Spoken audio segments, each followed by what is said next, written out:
ושוב שלום, אני משה לקס, מחנך מזה 20 שנה, יועץ ארגוני חינוכי, ומאמן אישי להתפתחות, להצלחה, לחשיבה מחדש, גם לאחר אובדן בן או בת זוג, גם למציאת זוגיות חדשה וכו'. בואו בהמוניכם, מה שנקרא, לחשוב, להתפתח. אנחנו ממשיכים בסדרה שלנו על תובנות מפרשת השבוע, והפעם פרשת כי תישא.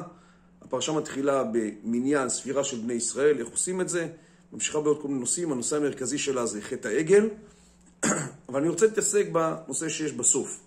בסוף הפרשה יש פסוק שמדבר על כריתת ברית, כלומר חטא העגל הוא חלק ממעמד הר סיני. בסופו של דבר משה מביא את התורה, והקדוש ברוך הוא אומר לו, על פי הדברים האלה כרתתי ברית איתך ואת ישראל. כלומר יש כאן איזושהי כריתת ברית, והחז"ל אומרים על פי הדברים האלה, אלה דברים שבעל פה. כלומר מה שכתוב כתוב, אבל יש גם דברים שהם על פי, בעל פה, נספחים. אני רוצה לדבר על הסכמים, איך עושים הסכם, ועם מי עושים הסכם. ובכן, כשאנחנו עושים הסכם עם בן אדם אחר, אנחנו נקפיד על כמה דברים. אנחנו נקפיד על לשון שתהיה כמה שיותר ברורה, כדי שלא יהיו ספקות. אנחנו נקפיד על מי יהיה הבורר שבינינו. אנחנו נקפיד על האחריות שיש לכל אדם. אנחנו נוודא שאני עושה את כל מה שאני יכול, כדי שלא יהיה נזק לא לי וגם לא לצד השני. יש דברים שהם ייכנסו לכל הסכם. מה קורה עם ההסכם שאני עושה עם עצמי? עכשיו, מה זה ההסכם שאני עושה עם עצמי?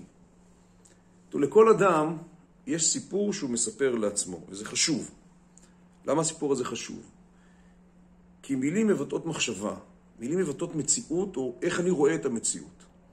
לכן כשאני מספר לעצמי סיפור, אני בעצם מתאר את המציאות, אבל כשאני מספר סיפור קורות שתי פעולות. פעולה אחת, ביטוי של המחשבה. כלומר, אני חושב, יש לי תפיסת עולם, אני חושב, ואני מביע את המחשבה. אבל כשאני מביע את המחשבה, קורה עוד משהו. אני גם שומע את מה שאמרתי. יש כאן איזשהו איזון חוזר כל הזמן. אני גם אומר את מה שאני חושב, ואני גם שומע. כשאני שומע, אני מטמיע בתוך עצמי את מה שאני מאמין בו. עכשיו, כשאני בא לספר את מה שאני מאמין בו, אם זה שלילי, אם אני חושב שלילי, אם אני חושב על עצמי דברים שליליים, זה מה שככה אני גם מתנהג. אבל אם אני אחשוב על עצמי בצורה חיובית, אז אני גם עלול להתחיל להתייחס לעצמי בצורה חיובית. ואם אני אתייחס לעצמי בצורה חיובית, אני גם אתנהג בצורה שהיא חיובית לעצמי. אני רוצה לספר סיפור קטן שהגיע לאחרונה. גברת אחת מגיעה, מספרת שהיא הייתה במערכת יחסים מאוד מאוד קשה, אלימות, פיזית, נפשית, באמת, לא אירוע טוב. והיא עזרה אומץ והיא התגרשה. באמת כל הכבוד לה, אני לא שופט אף אחד, כל הכבוד, הצליחה לברוח מהסיפור הזה, יצאה, התגרשה, הילדים אצלה. יש לה היום רגשות אשמה כלפי עצמה, על זה שהיא לא מראה לילדים שלה בית שלם, בית שאוהב. עכשיו, אני לא שופט בגלל שבאמת לאדם יש איזשהו קו מחשבה מסוים, הנחות יסוד של איך בית צריך להיראות. קשה לנו לפעמים להסתכל מהצד, רגע, אבל איך הבית הזה באמת נראה? לפעמים אנחנו נמצאים בתוך איזשהו תהליך ואנחנו נמצאים בו. אז קודם כל חשוב לא לשפוט אף אחד, אלא לקבל.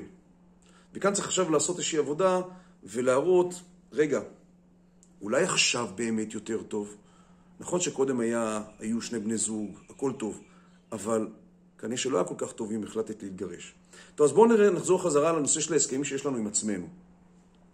אז ההסכמים שיש לנו עם עצמנו הם חשובים מאוד. אחד הדברים שאנחנו צריכים להקפיד עליו זה המילים.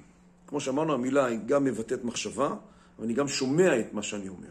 אז אם אני אדבר על עצמי דברים טובים, אני יכול, אני מסוגל, מגיע לי טוב, אז אני אאמין בזה, בסופו של תהליך. אני אאמין בזה. ואם אני אאמין בזה, אני אתחיל להתייחס לעצמי בצורה חיובית. כשאתחיל להתייחס לעצמי בצורה חיובית, אני אתחיל לדרוש מהסביבה גם יחס חיובי. זאת אומרת, לא עוד דרישה כוחנית כמובן, אבל כן, אני לא אסכים לקבל שמישהו ידבר לי בצורה לא יפה. כן, מגיע לי שיהיה לי טוב, אז אני אעשה את מה שאני יכול לעשות כדי שיהיה לי טוב. וכשאני אשדר וייב טוב, כשאני אשדר את הגלים הטובים האלו ממני, כשאני אשדר רוח טובה וחיובית, זה מדבק, וזה גם איזשהו איזון חוזר, ואנשים גם יתייחסו אליי באותה צורה חיובית. דבר נוסף שאני צריך לדעת, זה אין לי יכולת להשפיע בהכרח על מה שקורה, יש לי כאן יכולת להשפיע על מה שאני רואה ומקבל החלטה לגביו. זאת אומרת, דיברנו על זה כבר פעם, על נושא של אפרת. אפרת זה ראשי תיבות של אירוע, פרשנות, רגש ותגובה. האירוע הזה, אלה העובדות, אין לי מה לעשות איתם, קרה מקרה.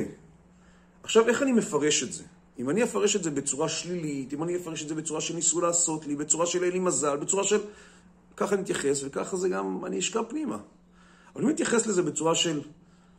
כמו צ'רצ'יל. צ'רצ'יל אמר פעם, אסור לבזבז משבר טוב. משפט מעניין.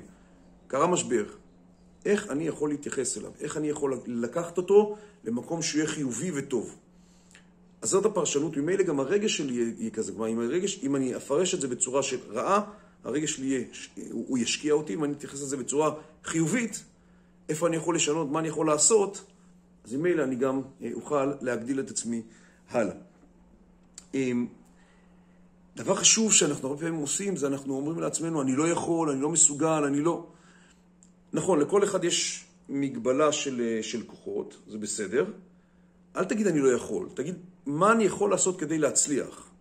עכשיו, לפעמים זה אומר שאני צריך להיעזר באדם אחר, אין בעיה, זה בסדר. אז זה לא שאני לא יכול להצליח, אני צריך עזרה ממישהו כדי להצליח. אוקיי? ברגע שאני מדבר בצורה חיובית, גם החשיבה שלי תהפוך להיות חיובית. כלומר, כל הזמן לדבר בצורה חיובית. אלה יהיו הסכמים שאנחנו נעשה עם עצמנו, וממילא אנחנו גם נרחיק מעצמנו כל פעם כשמישהו מדבר אליי בצורה לא יפה, הוא לא מדבר אליי, כואב לו, כי אני, מגיע לי שיתייחסו אליי טוב. אז אם אני אחזור חזרה על הדברים, הם בעצם לדבר טוב, לחשוב על עצמי טוב, להניח הנחות שמגיע לי ושטוב, ושאני טוב, ולדעת שאם יש לי איזושהי מגבלה, היא לא תעצור אותי מלהתקדם, אלא אני צריך לדעת איך לגייס את האנשים כדי שיעזרו לי להתקדם קדימה והלאה.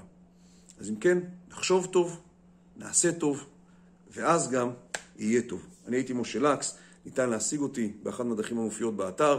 הכתובת נמצאת כאן גם, אם אתם רואים את זה ביוטיוב, נמצאת כאן למטה, גם האתר, גם דרכי ההתקשרות. הרבה אור וטוב, שבת שלום ולהתראות.